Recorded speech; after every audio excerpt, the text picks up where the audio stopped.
The Innocents Abroad by Mark Twain. Chapter 13. The next morning we were up and dressed at 10 o'clock. We went to the commissionaire of the hotel.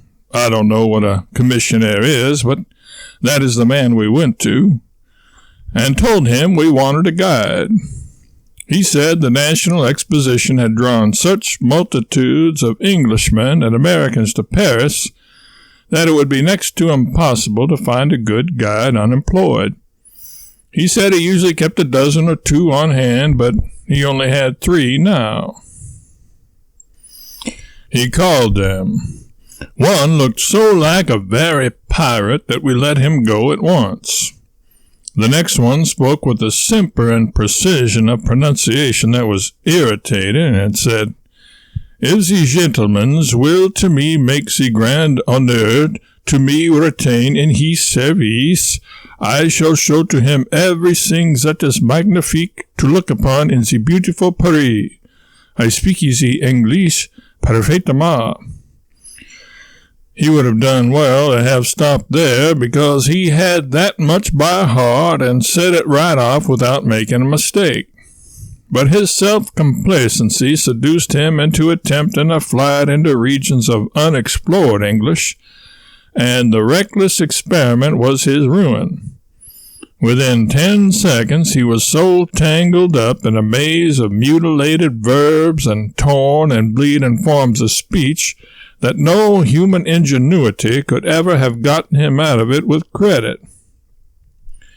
It was plain enough that he could not speak the English quite as parfaitement as he had pretended he could.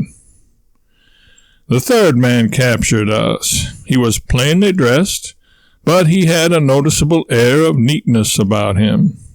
He wore a high silk hat, which was a little old but had been carefully brushed. He wore second-hand kid gloves in good repair, and carried a small rattan cane with a curved handle, a female leg of ivory. He stepped as gently and as daintily as a cat crossing a muddy street. And oh, he was urbanity. He was quiet, unobtrusive self-possession. He was deference itself. He spoke softly and guardedly, and when he was about to make a statement on his sole responsibility or offer a suggestion, he weighed it by drachms and scruples first, with the crook of his little stick placed meditatively to his teeth. His opening speech was perfect. It was perfect in construction, in phraseology, in grammar, in emphasis, in pronunciation, everything. He spoke little and guardedly after that. We were charmed. We were more than charmed. We were overjoyed. We hired him at once. We never even asked him his price. This man, our lackey, our servant, our unquestioning slave though he was still a gentleman. We could see that. While of the other two, one was coarse and awkward, and the other was a born pirate. We asked our man Friday his name. He drew from his pocketbook a snowy little card and passed it to us with a profound bow. A. Billfinger, Guide to Paris, France, Germany, Spain, etc., etc. Grand Hotel du Louvre. Billfinger, oh, carry me home to die. That was an aside from Dan. The atrocious name grated harshly on my ear, too. The most of us can learn to forgive and even to like a countenance that strikes us unpleasantly at first, but few of us, I fancy, become reconciled to a jarring name so easily. I was almost sorry we had hired this man. His name was so unbearable. However, no matter. We were impatient to start. Billfinger stepped to the door to call a carriage, and then the doctor said, "Well, the guide goes with the barber shop, with the billiard table, with the gasless room, and maybe with many another pretty romance of Paris. I expected to have a guy named Henri de Montmorency or Armand de la Chartreuse or something that would sound grand in letters to the villagers at home. But to think of a Frenchman by the name of Billfinger, oh, this is absurd, you know. This will never do. We can't say Billfinger, it is nauseating. Name him over again. What had we better call him? Alexis de Caulaincourt? Alphonse Henri Gustave de Hauteville, I suggested. Call him Ferguson, said Dan. That was practical, unromantic good sense. Without debate, we expunged Billfinger as Billfinger and called him Ferguson. The carriage, an open barouche, was ready. Ferguson mounted beside the driver, and we whirled away to breakfast. As was proper, Mr. Ferguson stood by to transmit our orders and answer questions. By and by he mentioned casually, the artful adventurer, that he would go and get his breakfast as soon as we had finished ours. He knew we could not get along without him and that we would not want to loiter about and wait for him. We asked him to sit down and eat with us. He begged with many a bow to be excused. It was not proper, he said. He would sit at another table. We ordered him peremptorily to sit down with us. Here endeth the first lesson. It was a mistake. As long as we had that fellow after that, he was always hungry. He was always thirsty. He came early. He stayed late. He could not pass a restaurant. He looked with a lecherous eye upon every wine shop. Suggestions to stop, excuses to eat and to drink were forever on his lips. We tried all we could to fill him so full that he would have no room to spare for a fortnight, but it was a failure. He did not hold enough to smother the cravings of his superhuman appetite. He had another discrepancy about him. He was always wanting us to buy things. On the shallowest pretenses, he would inveigle us into shirt stores, boot stores, tailor shops, glove shops, anywhere under the broad sweep of the heavens that there seemed a chance of our buying anything. Anyone could have guessed that the shopkeepers paid him a percentage on the sales, but in our blessed innocence we didn't until this feature of his conduct grew unbearably prominent. One day Dan happened to mention that he thought of buying 3 or 4 silk dress patterns for presents. Ferguson's hungry eye was upon him in an instant. In the course of 20 minutes, the carriage stopped. What's this? This is the finest silk magazine in Paris, the most celebrate. What did you come here for? We told you to take us to the Palace of the Louvre. I suppose the gentleman say he wished to buy some silk. You are not required to suppose things for the party, Ferguson. We do not wish to tax your energies too much. We will bear some of the burden and heat of the day ourselves. We will endeavor to do such supposing as is really necessary to be done. Drive on. So spake the doctor. Within 15 minutes the carriage halted again and before another silk store. The doctor said, "Ah, the Palace of the Louvre, beautiful, beautiful edifice. Does the Emperor Napoleon live here now, Ferguson?" "Ah, doctor, you do jest. This is not the palace. We come there directly, but since we pass right by this store, where is such beautiful silk—" "Ah, I see. I meant to have told you that we did not wish to purchase any silks today.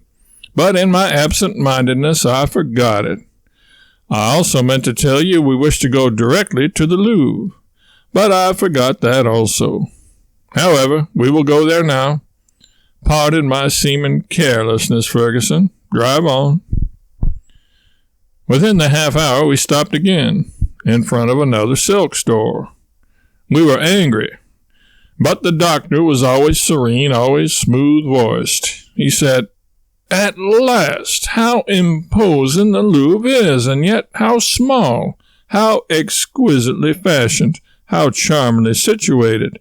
Venerable pardon, doctors, this is not the Louvre, it is... What is it? I have the idea. It come to me in a minute. That the silk in this magazine. Ferguson, how heedless I am. I fully intended to tell you that we did not wish to buy any silks today, and I also intended to tell you that we yearned to go immediately to the Palace of the Louvre. But enjoying the happiness of seeing you devour 4 breakfasts this morning has so filled me with pleasurable emotions that I neglect the commonest interests of the time. However, we will proceed now to the Louvre, Ferguson. But, doctor, it will take not a minute, not but one small minute. The gentleman need not to buy if he not wish to, but only look at the silk. Look at the beautiful fabric. Then, pleadingly, Sir, just only one little moment. Dan said, Confound the idiot. I don't want to see any silks today, and I won't look at them. Drive on. And the doctor, We need no silks now, Ferguson. Our hearts yearn for the Louvre. Let us journey on. Let us journey on. But, doctor, it is only one moment, one little moment, and the time will be saved, entirely saved, because there is nothing to see now. It is too late. It want 10 minutes to 4, and the Louvre close at 4. Only one little moment, doctor. The treacherous miscreant, after 4 breakfasts and a gallon of champagne, to serve us such a scurvy trick. We got no sight of the countless treasures of art in the Louvre galleries that day, and our only poor little satisfaction was in the reflection that Ferguson sold not a solitary silk dress pattern. I am writing this chapter partly for the satisfaction of abusing that accomplished knave Billfinger, and partly to show whosoever shall read this how Americans fare at the hands of the Paris guides and what sort of people Paris guides are. It need not be supposed that we were a stupider or an easier prey than our countrymen generally are, for we were not. The guides deceive and defraud every American who goes to Paris for the first time and sees its sights alone or in company with others as little experienced as himself. I shall visit Paris again some day, and then let the guides beware. I shall go in my war paint. I shall carry my tomahawk along. I think we have lost but little time in Paris. We have gone to bed every night tired out. Of course, we visited the renowned International Exposition. All the world did that. We went there on our 3rd day in Paris, and we stayed there nearly 2 hours. That was our first and last visit. To tell the truth, we saw at a glance that one would have to spend weeks, yet even months, in that monstrous establishment to get an intelligible idea of it. It was a wonderful show, but the moving masses of people of all nations we saw there were a still more wonderful show. I discovered that if I were to stay there a month, I should still find myself looking at the people instead of the inanimate objects on exhibition. I got a little interested in some curious old tapestries of the 13th century, but a party of Arabs came by, and their dusky faces and quaint costumes called my attention away at once. I watched the silver swan, which had a living grace about his movements and a living intelligence in his eyes. Watched him swimming about as comfortably and as unconcernedly as if he had been born in a morass instead of a jeweler's shop. Watched him seize a silver fish from under the water and hold up his head and go through all the customary and elaborate motions of swallowing it. But the moment it disappeared down his throat, some tattooed South Sea Islanders approached, and I yielded to their attractions. Presently I found a revolving pistol several hundred years old, which looked strangely like a modern Colt. But just then I heard that the Empress of the French was in another part of the building, and hastened away to see what she might look like. We heard martial music. We saw an unusual number of soldiers walking hurriedly about. There was a general movement among the people. We inquired what it was all about and learned that the Emperor of the French and the Sultan of Turkey were about to review 25,000 troops at the Arc de l'Etoile. We immediately departed. I had a greater anxiety to see these men than I could have had to see 20 expositions. We drove away and took up a position in an open space opposite the American minister's house. A speculator bridged a couple of barrels with the board, and we hired standing places on it. Presently there was a sound of distant music. In another minute a pillar of dust came moving slowly toward us. A moment more, and then, with colors flying and a grand crash of military music, a gallant array of cavalrymen emerged from the dust and came down the streets on a gentle trot. After them came a long line of artillery, then more cavalry in splendid uniforms, and then their Imperial Majesties Napoleon III and Abdul Aziz. The vast concourse of people swung their hats and shouted. The windows and housetops in the wide vicinity burst into a snowstorm of waving handkerchiefs, and the wavers of the same mingled their cheers with those of the masses below. It was a stirring spectacle. But the two central figures claimed all my attention. Was ever such a contrast set up before a multitude till then? Napoleon in military uniform, a long-bodied, short-legged man, fiercely mustached, old, wrinkled, with eyes half closed and such a deep, crafty, scheming expression about them. Napoleon, bowing ever so gently to the loud plaudits, and watching everything and everybody with his cat eyes from under his depressed hat brim, as if to discover any sign that those cheers were not heartfelt and cordial. Abdul Aziz, absolute lord of the Ottoman Empire, clad in dark green European clothes, almost without ornament or insignia of rank, a red Turkish fez on his head, a short, stout, dark man, black-bearded, black-eyed, stupid, unprepossessing, a man whose whole appearance somehow suggested that if he only had a cleaver in his hand and a white apron on, one would not be at all surprised to hear him say, "A mutton roast today, or will you have a nice porterhouse steak?" Napoleon III, the representative of the highest modern civilization, progress, and refinement. Abdul Aziz, the representative of a people by nature and training filthy, brutish, ignorant, unprogressive, superstitious, and a government whose three graces are tyranny, rapacity, blood. Here in brilliant Paris, under this majestic arch of triumph, the first century greets the 19th. Napoleon III, Emperor of France, surrounded by shouting thousands, by military pomp, by the splendors of his capital city, and companioned by kings and princes.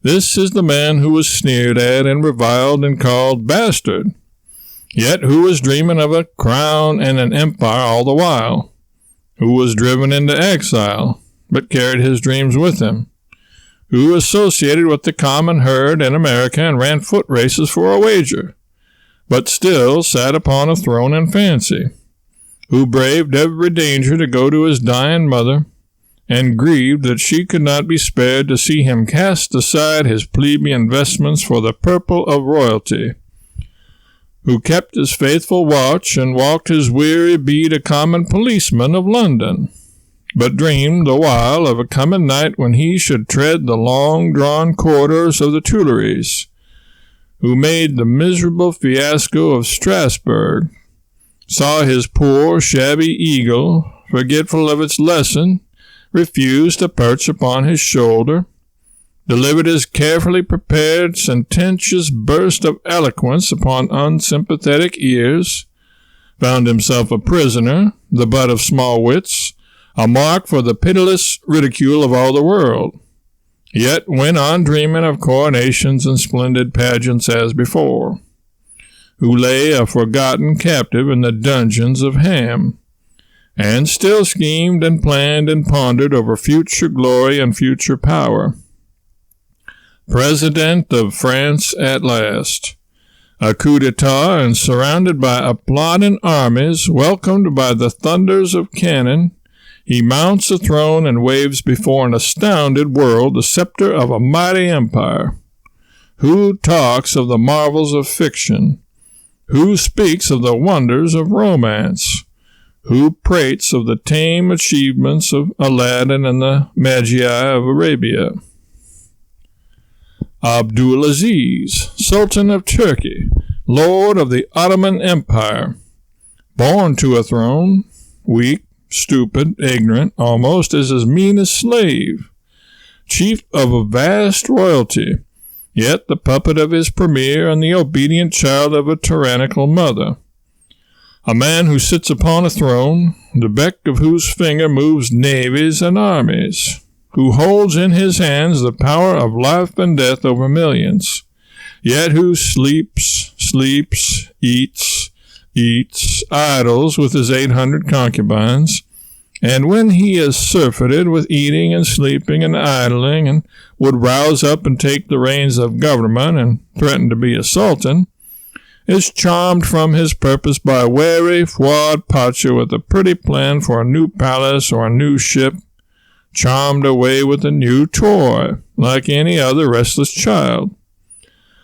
A man who sees his people robbed and oppressed by soulless tax-gatherers, but speaks no word to save them, who believes in gnomes and genii and the wild fables of the Arabian Nights, but has small regard for the mighty magicians of today, and is nervous in the presence of their mysterious railroads and steamboats and telegraphs, who would see undone in Egypt all that great Muhammad Ali achieved and would prefer rather to forget than emulate him. A man who found his great empire a blot upon the earth, a degraded, poverty-stricken, miserable, infamous agglomeration of ignorance, crime, and brutality, and will idle away the allotted days of his trivial life and then pass to the dust and the worms and leave it so. Napoleon has augmented the commercial prosperity of France in 10 years to such a degree that figures can hardly compute it. He has rebuilt Paris and has partly rebuilt every city in the state. He condemns a whole street at a time, assesses the damages, pays them, and rebuilds superbly. Then speculators buy up the ground and sell, but the original owner is given the first choice by the government at a stated price before the speculator is permitted to purchase. But above all things, he has taken the sole control of the Empire of France into his hands and made it a tolerably free land for people who will not attempt to go too far and meddle in with government affairs. No country offers greater security to life and property than France, and one has all the freedom he wants, but no license to interfere with anybody or make anyone uncomfortable. As for the Sultan, one could set a trap anywhere and catch a dozen abler men in a night. The band struck up, and the brilliant adventurer Napoleon III, the genius of energy, persistence, enterprise, and the feeble Abdulaziz, the genius of ignorance, bigotry, and indolence, prepared for the forward march. We saw the splendid review. We saw the white-mustached old Crimean soldier, Can Robert, Marshal of France. We saw everything, and then we went home satisfied.